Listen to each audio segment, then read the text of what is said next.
Group of Three. Hai semua, balik lagi di podcast kita yang berjudul Ada Apa Media. Tapi sebelum masuk ke pembahasan, aku ada quote nih untuk hari ini. Tak kenal maka tak sayang. Kalau mau sayang, harus kenalan dulu dong. Perkenalkan, nama aku Delia Putriardini. Dan aku Ayla Patarani Kaira Fasya. Sekarang kita mau membahas tentang Pancasila nih, yang pasti udah gak asing lagi kan di telinga kita. Dan, aku mau tanya dong, menurut kamu Pancasila itu apa sih? Apakah ini hal yang sakral, sensitif, atau gimana ya? Pancasila ya? Iya.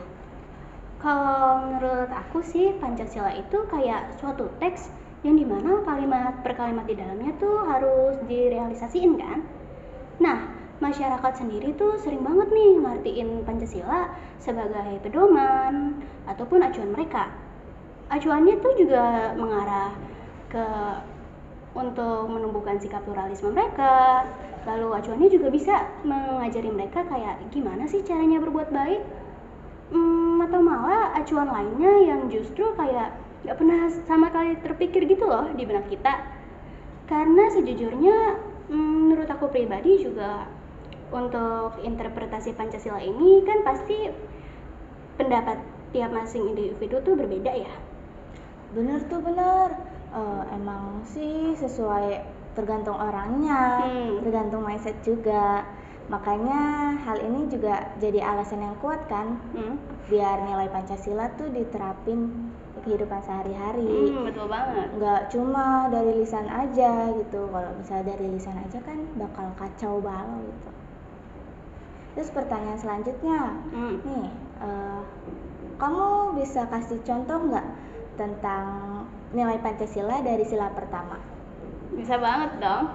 Kalau contoh sila pertama itu bisa dengan menjalankan kebebasan beragama, atau yang paling dasar deh, dengan meyakini adanya Tuhan Yang Maha Esa. Soalnya aku juga yakin banget nih, teman-teman juga pasti bisa banget kan nerapin contoh sila ini. Terus gimana kalau ada kejadian kontradiksi di mana ada oknum nih yang maksa kehendak kita biar sama gitu sama kehendak mereka? Menurut kamu solusi yang paling tepat tuh kayak gimana? Untuk kasus-kasus seperti ini kan biasanya disebut sebagai kasus paham radikalisme ya.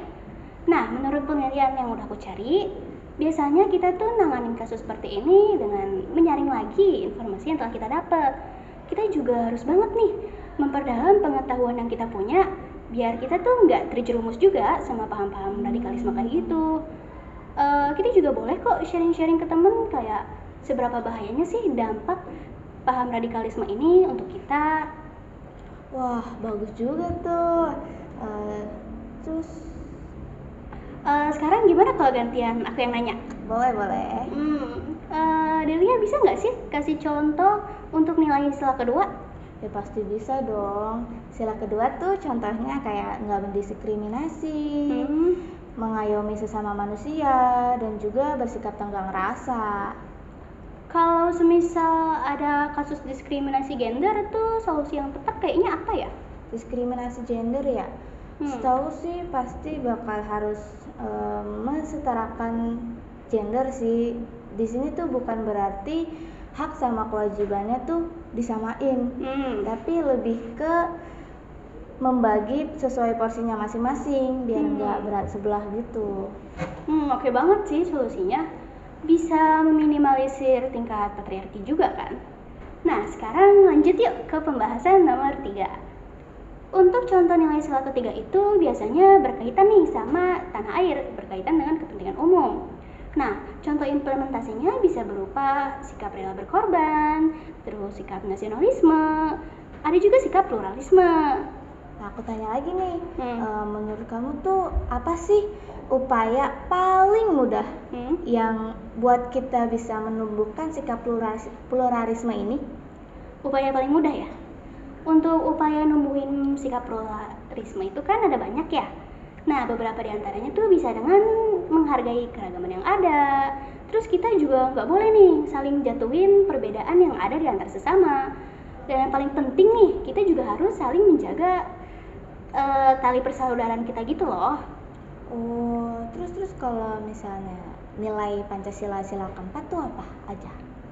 Untuk contoh nilai sila keempat, kita bisa dengan mengimplementasikannya. Jadi saat bermusyawarah kita tuh harus memberi kesempatan kepada teman kita untuk menyuarakan pendapatnya. Dan yang paling penting, kita sendiri juga saat bermusyawarah nggak boleh tuh yang namanya ngelakuin aksi walkout. Walkout? Emangnya dampak aksi walkout tuh apa sih? Dampak aksi walkout tuh ada banyak loh. Nah, beberapa diantaranya tuh bisa ngeberatin beberapa pihak saat bermusyawarah. Nah, aksi walkout sendiri ini juga bisa nambah tingkat kesulitan kita untuk mencapai tujuan dari musyawarah tersebut. Nah, gantian lagi nanyanya gimana, Del? Sok atau Untuk pertanyaan yang terakhir nih, kamu bisa nggak sih kasih contoh nilai sila kelima? sila kelima, contohnya tuh seperti mendukung kemajuan dan pembangunan bangsa dan juga berperan aktif dalam kegiatan sosial. Untuk konteks kegiatan sosial, semisal ada kondisi di mana salah satu warga tuh nggak bisa ikut serta dalam membantu kegiatan sosial tuh kayak gimana ya solusinya? Sebenarnya sih warga tersebut masih bisa berkontribusi kok. Bisa aja dia menyumbang dana seperti makanan atau minuman gitu, atau juga hal fasilitas yang dia punya gitu, kasih ke yang membutuhkan.